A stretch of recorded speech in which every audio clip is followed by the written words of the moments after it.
The mother of a terminally ill Calgary boy who requires around-the-clock care says she is being hassled by neighbors over street parking. Melissa Huitema has a team of nurses and other professionals who take care of 5-year-old Cade at home.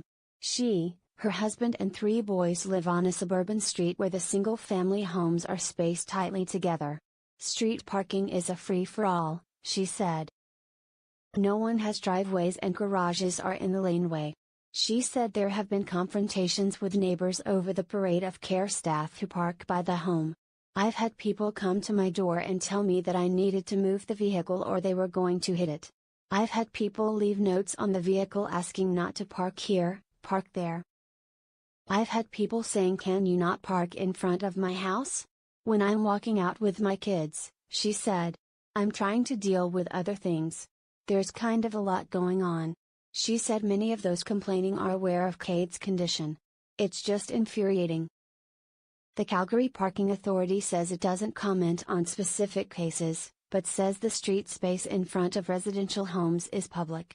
The family has a wheelchair-accessible spot in front of the house, but it's open to anyone with a permit and is sometimes taken up. Huitema declined to say in which neighborhood she lives. She said she doesn't want to call out her neighbors or worse intentions with them. She just wants people in general to have more empathy. We need to be more aware of what people are going through, she said.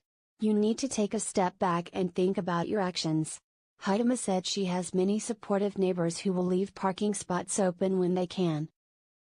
Cade, her middle son, has Krabbe disease which affects the nervous system. Set to turn 6 in November, he has lived well past the typical life expectancy of 2. Cade is completely aware of what's going on around him, but his body is failing him, said Huitema, who is a registered nurse. He takes 20 medications a day. He cannot swallow and is fed through a tube. His airway constantly needs to be suctioned so he does not develop pneumonia. A nurse cares for him from 8 a.m. until 4 p.m., when Huitema takes over. Then, around 11 p.m., another nurse comes for the night shift. There are also often physiotherapists and occupational therapists. Social workers sometimes come by, too. Developmental specialists help Cade learn. This week, they were doing crafts and science experiments with him in the home. They've taught him how to communicate.